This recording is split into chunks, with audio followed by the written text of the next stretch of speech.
Hello and welcome to the Supercast. I'm your host, Superintendent Anthony Godfrey. Threats of any kind against a school are always taken seriously, even if the threat is not considered credible, comes from out of state, or originates in another country. On this episode of the Supercast, we go behind the scenes with police and district safety personnel to find out what happens when a threat is reported or uncovered. Hear about the immediate steps that are taken, and how we work closely with local law enforcement to keep students, teachers, and staff safe.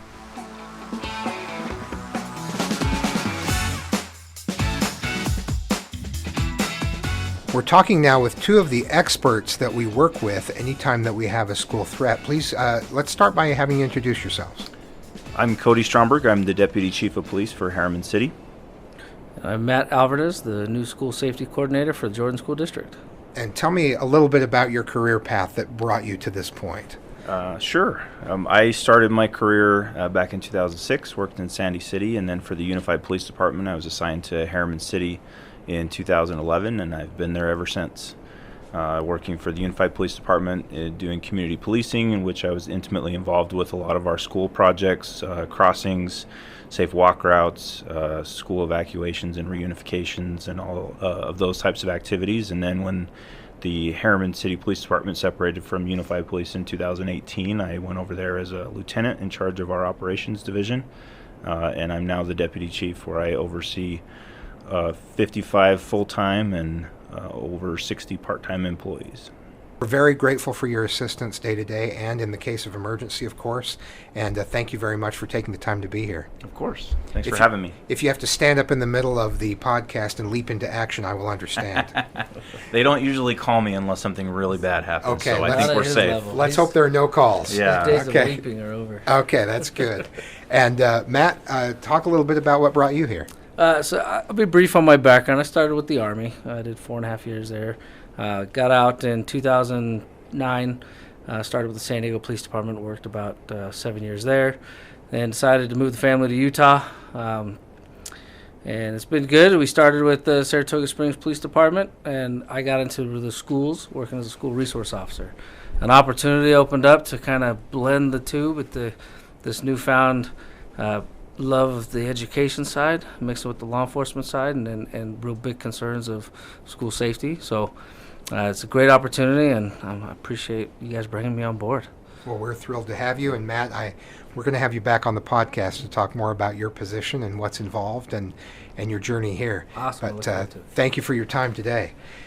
Tell me about some of the types of threats that come in regarding schools. And really, we're talking about this because, from time to time there are these false threats online, but we never consider them that until we've looked very carefully at the situation. We take every threat seriously. Speak to that first of all.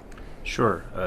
I think we have to take every threat seriously. The reality is, in the world of law enforcement, everything is as it's reported until proven otherwise.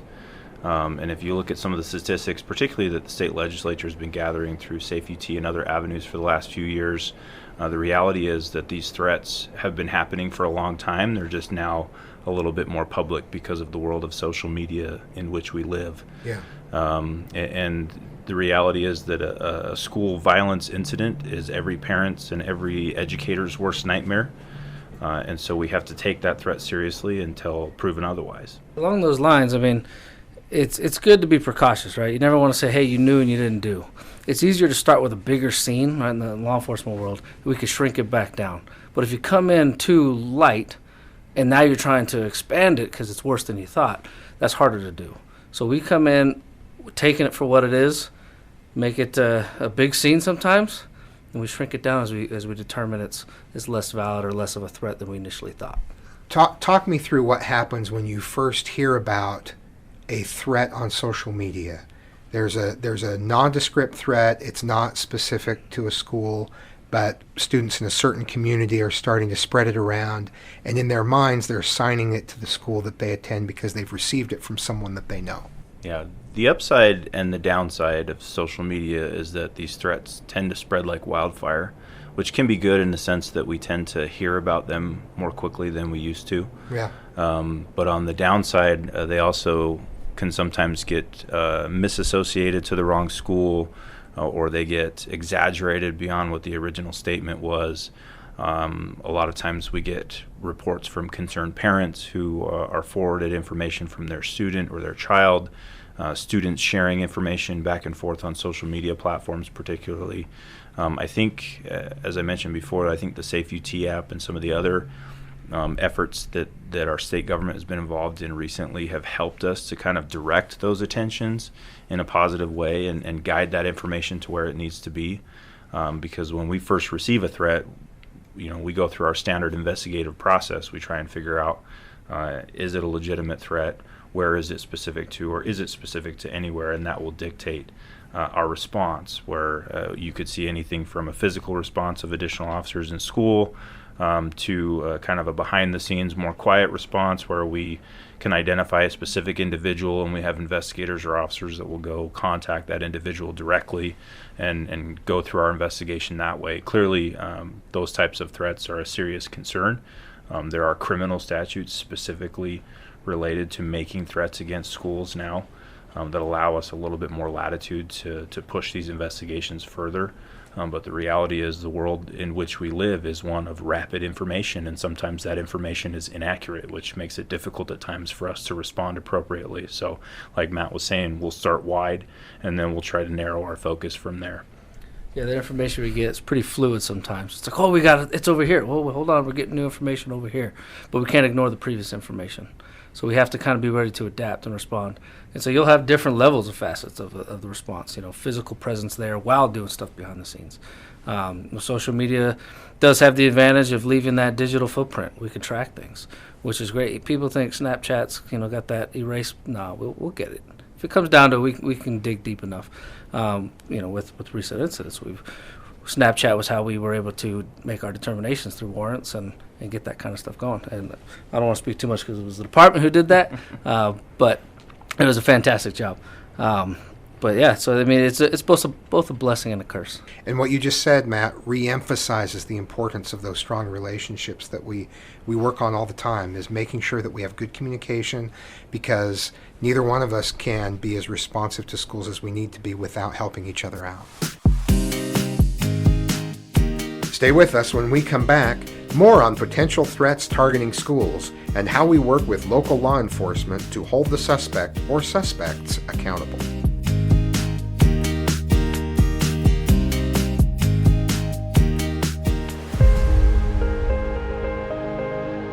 In Jordan School District, we like to support students in and outside the classroom, along with their families. That's where the Jordan Family Education Center comes in, offering support services and a wide variety of classes for students and their families free of charge. You can take a class called Blues Busters for children feeling sad or worried. Just Breathe is a class that helps students reduce stress. Or how about a class that supports parents in helping their children make and keep good friends?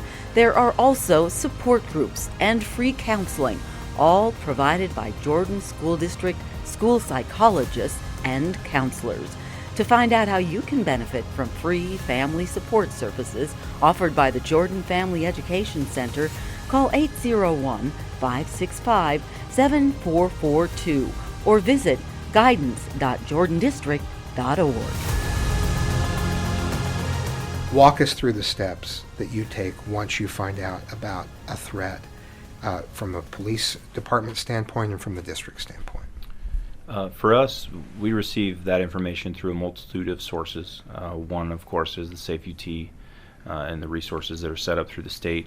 We get a lot of information from parents directly. Like I said before, we'll get a lot of information from students who will pass information to their SRO. And it comes to us that way, or it comes from the school because information's been reported to your staff and then comes to us. So our first step, again, is to identify as quickly as we possibly can where that threat originated from. And if it originates from a specific student that's somehow connected to that specific school, then obviously that gives us a good place to start. And then if it doesn't, then we start looking at our external areas. We start doing, as Matt indicated before, we start looking at warrants for social media, or we try to trace IP addresses, that type of thing. We have a lot of partnerships available to us to get through some of that stuff. But that's usually our first step, is to try and place an element of credibility on it as quickly as we can, because if we can place an element of credibility on it, then we also have to start developing some sort of a safety plan or some sort of an action plan related specifically to that threat. And then we work it backwards from there, right? And we start, if we can identify an individual, we start looking at a criminal investigation, and we move that direction. But the first real piece is it a real threat or is it not?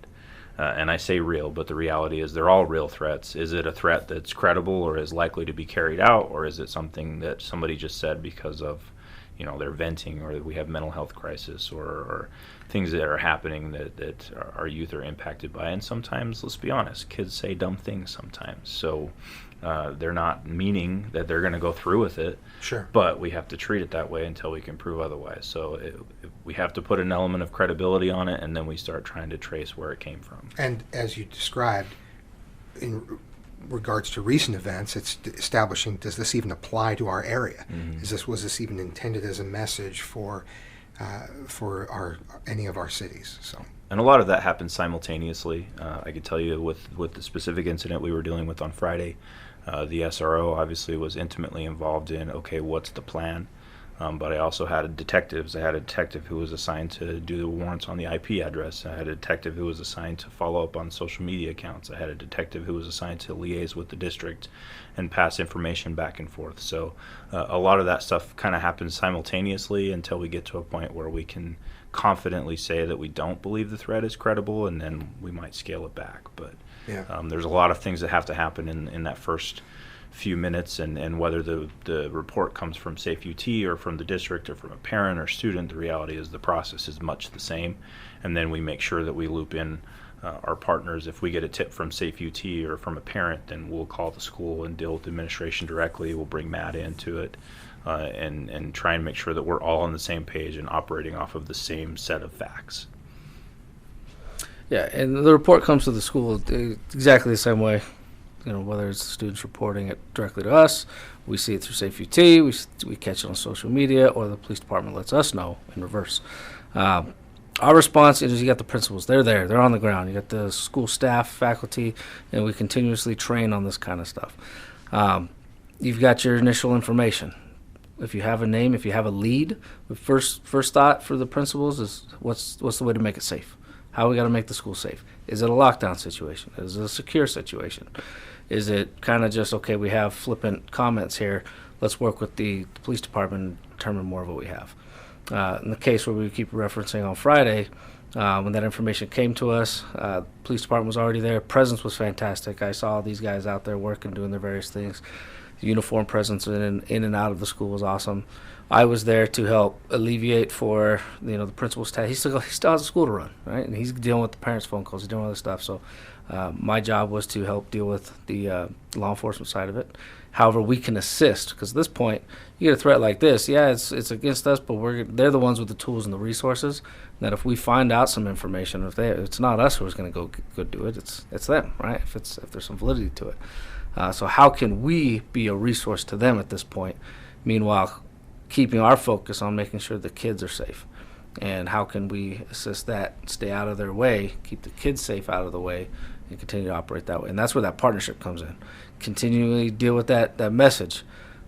Make sure we're on the same page with that. What we put out needs to match what they're putting out. Or don't release information too soon, because it might compromise the investigation, right? Because they know information that they don't want the potential threat to know what doing. If we run out and say it, it might damage what we're doing.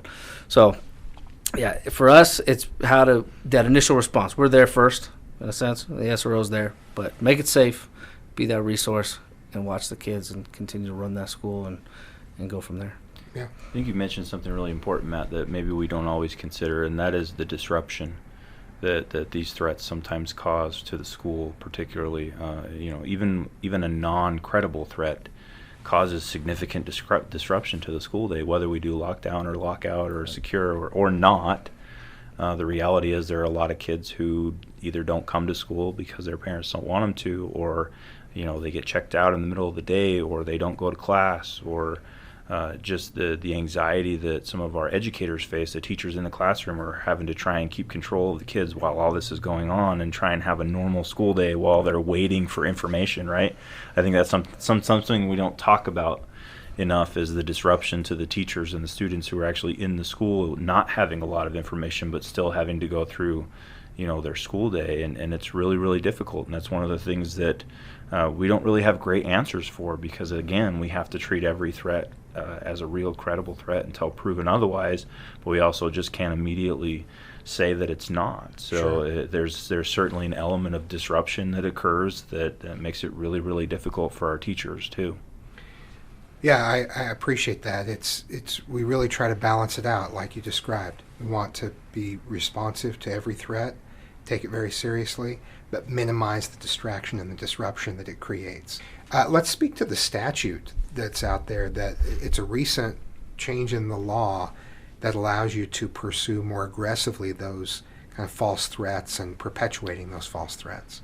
There's been a lot of change in the legislature recently, specifically related to school safety. I'm sure that you guys are very well aware of the new school security task force that's being headed by Representative Wilcox through the Law Enforcement and Criminal Justice Committee in the House. We have members of law enforcement, members of the education world that sit on that committee, and their focus really is trying to identify through the various data that we receive what truly are our issues or responsibilities specific to school violence, and how can we make our schools safer for children. And they're doing a lot of work to try and identify things like statewide standardized best practices. When we have these types of events, we talked about, do we necessarily want the Jordan School District to respond differently than Canyons does or differently than Granite does? The reality is that in law enforcement, our tactics and our response is usually fairly universal. Right. And we're trying to apply that to the school setting as well, so that it doesn't matter where the threat occurs, the response is going to be the same. And we develop those standardized protocols that are designed and promoted to, for efficient operations, but to gain the most positive outcome from whatever the situation is that's going on. Even within law enforcement, between agencies, we use different verbiage for things and different codes for things, and it can get confusing at times. And those are things we're trying to avoid. Terminology is really important. If we're not using the same terminology, then it's much more difficult to provide a coordinated response. Right. What advice would you give to a parent who finds out, or a student who sees a post that seems to be a school threat? They're not sure where it's coming from. They're not sure whether it applies to their school. What are some of the first steps that they ought to take when they see that? It's almost a double-edged sword in some sense, right? And like I said before about the availability, the rapid availability of information can sometimes be beneficial, because in that one case, I don't know if you know this, but they've had, Save UT puts out a report every year of kind of the interactions that happen on the app. There were over 800 confirmed threats of violence against schools last year in the state of Utah. 800. So depending on how many contract school days we have, we're dealing with this several times a day throughout the state. Sure. But we don't want that one that we didn't think was serious to become serious, right? And so the reason I say it's a double-edged sword is I want to know about it as quickly as we can. There certainly are better avenues to report it than others. Sharing it with your friends is not a great avenue to report information. It does kind of tend to complicate some of these issues sometimes when they're being shared amongst peer groups and not elevated. So the only thing I would say is I would like you to not press share, but if you're going to press share, then also send it to Safe UT, send it to the school, send it to law enforcement, so that we can investigate it. And we can go through the proper channels of sifting through the data and the information and trying to identify, backtracking to the source and what information is credible versus what's not. Kids are going to share stuff on social media. I was sitting at a high school football game last Friday watching these kids in the stands, and they were just, the speed at which they share information on social media is unbelievable. Yeah. Like, I don't know how their fingers don't cramp up every night when they get home because they're all over the place, right? Yeah, and so it's right. going to get shared, and I don't know that there's anything we could ever do to prevent that. I would love to, but I don't think it's realistic. So only thing I would say, also send it to Save UT, send it to us, send it to the school, so that we can begin as quickly as possible to vet out what's credible information and what's not, and we run into that one situation in 800, heaven forbid, that's the real deal, that we can begin to respond immediately. Sharing is not reporting. Right. That's the bottom line. That's exactly it. If you press share, you send it out, it creates panic, it inflates the issue, makes it so much worse than it needs to be, and then misinformation starts going. People who panic and want to reshare because they're concerned, okay, there's some of that, but there's also people with malicious intent who think, oh, this will be fun, let me spread this out, let me alter the rumor, ooh, let me expand on it. And it just makes it worse. And then the resources that go into, addressing it and confirming or, making sure we're safe, it becomes wasteful, it becomes dangerous, and all sorts of things come into play with it. Best thing you can do, tell your trusted adult, report to the school and the law enforcement. It doesn't really matter the order on that because we have that cohesive partnership. Let's talk about what factors we consider when putting together communication for parents, because as much as we don't want students sharing with each other, once we have adequate, accurate information, then we want to share that out with parents so they can make decisions and understand what's happening. So we have to make sure our information is accurate. So 9 times out of 10, the students, you just talked about how quick they are with those phones and pushing out information. They hear a blip of a rumor. We have most of the truth. We just haven't been able to put it out yet. They will put out whatever they hear, right? So parents go, why am I hearing it from my kid first? So, well, your kid's got a half-second delay on what they shoot out versus, well, we have to make sure we're accurate. If I just start parroting everything we hear, again, panic, misinformation. Why are you so disorganized? Why aren't you on the same page with the police department? If they put out information they have is differs from ours, well, that's just incompetent right there. At least it's how it's going to appear. Sure. So we have to be responsible with our information, but we do get it out quickly as we can in a safe manner, right? And as that cohesive partnership. You're right. We coordinate closely with law enforcement on those messages. Talk about the law enforcement end of those messages. Yeah, and the transparency piece is huge for us in law enforcement, and that's something we're very passionate about in Harriman, and I know that all of the police departments in the Jordan School District share the same sentiment. We've had these conversations before. How do we push out information to parents? When do we push it out? What do we say? And how do we do it in a way that helps either relieve some of their concerns or address some of the issues without adding to the panic and the confusion, right? And so the partnership certainly is key, as Matt alluded to.